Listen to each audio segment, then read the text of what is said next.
Argentina coach Lionel Scaloni জানিয়েছেন, Lionel Messi এখনও 2026 বিশ্বকাপ খেলার বিষয়ে চূড়ান্ত সিদ্ধান্ত নেয়নি এবং সময় নিয়ে ধীরে সুস্থে শান্তভাবে বিষয়টি ভেবে দেখবেন।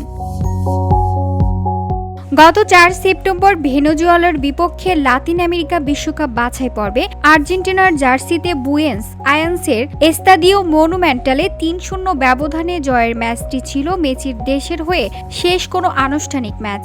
ম্যাচ শেষে আবেগঘন বিদায়ী মুহূর্ত ভক্তদের উদ্দেশ্যে হাত নাড়লেও বিশ্বকাপ খেলা নিয়ে নিশ্চয়তা দেননি তিনি।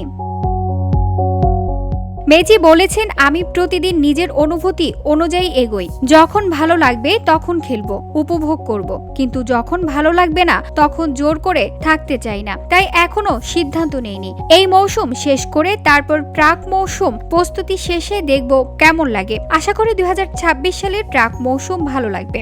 এসএলএস মৌসুমটাও ভালোভাবে শেষ করব, এরপর সিদ্ধান্ত নেব।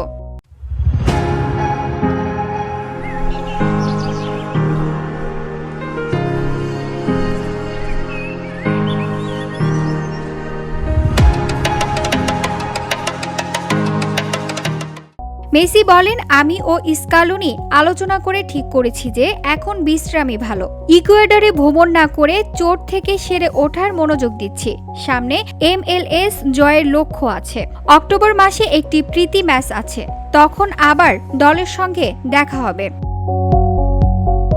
VOD Bangla news desk.